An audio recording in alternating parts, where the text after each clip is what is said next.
আসসালামু আলাইকুম রহমতুল্লাহ। প্রিয় শিক্ষার্থী, তোমার যদি এসএসসি ইংরেজি পরীক্ষা সামনে থেকে থাকে তাহলে আজকের ভিডিওটি তোমার জন্য।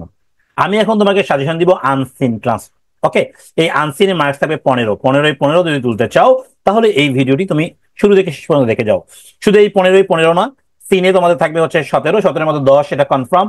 এইখানে 7 থেকে 5 কনফার্ম। এরকম টেকনিক্স গুলো তোমরা যদি পেতে চাও, আবার রাইটিং পার্টে যদি যেই রাইটিং পার্টে 50-এ 50 কমন থাকবে, এই টেকনিক্স গুলো বা সাজেশন গুলো যদি তুমি পেতে চাও তাহলে স্ক্রিনে দেখানো নাম্বারে যোগাযোগ করো। মাত্র 100 টাকার বিনিময়ে তুমি পেয়ে যাবে এই টেকনিক্স গুলো। তার মাধ্যমে তুমি ভালো স্টুডেন্ট হলে 90% প্লাস মার্কস তুলবে। দুর্বল স্টুডেন্ট হলে মিনিমাম তোমার পাস মার্কস তো অনেক আগেই হয়ে যাবে, পরীক্ষার 1 ঘন্টার মধ্যেই হয়ে যাবে।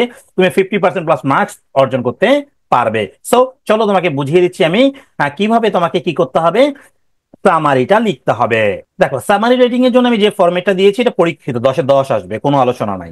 আমি আবার বলছি এটা পরীক্ষিত, 10-এ 10 আসবে। Okay, this is the passage that has been discussed, like a name of the passage. এখন গল্পের নাম লিখবা। এখন মনে করো তোমার আনসিনটা এসেছে বেগম রোকেয়া সম্পর্কে, তাহলে আমি বেগম রোকেয়ার নামটা লিখে দেবো এখানে। ডক্টর মোহাম্মদ ইউনুস সম্পর্কে, তাহলে লিখে দেবো doctor Mohammad Yunus. The passage provides a multi dimensional, এই বানান ভুল করা যাবে না, হ্যাঁ, portrayal of him or her অথবা ইট। এখন মনে করো তোমার বেগম রোকেয়া সম্পর্কে লিখে নেবেন হার, আর ডক্টর মোহাম্মদ ইউনুস সম্পর্কে লিখে নেবেন হিম। আর যদি কোনো বস্তু সম্পর্কে, টাইটানিক সম্পর্কে লিখে নেবেন ইট। এরকম বুঝতে পারছো ব্যাপারটা?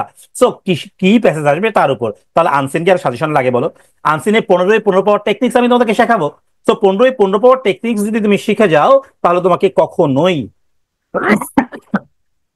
প্রয়োজন হবে না তোমার কি কালেক্ট করার বলো দেখি হচ্ছে আনসিন পড়ার। সো আনসিন পড়ার প্রয়োজন নেই, এখানে 10-এ 10 আর ইনফরমেশন ট্রান্সফারে 5-এ 5 পাবে। আমি টেকনিক্স গুলো তোমাকে দেখাই দিচ্ছি।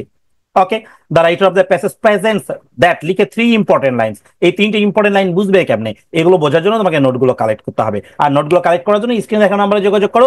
মাত্র 100 টাকার বিনিময়ে তুমি নোটসগুলো পেয়ে যাবে। প্রিয় শিক্ষার্থী, আজকের মতো এখানে বিদায় নিচ্ছি। সবাই ভালো থাকবে। আল্লাহ হাফেজ।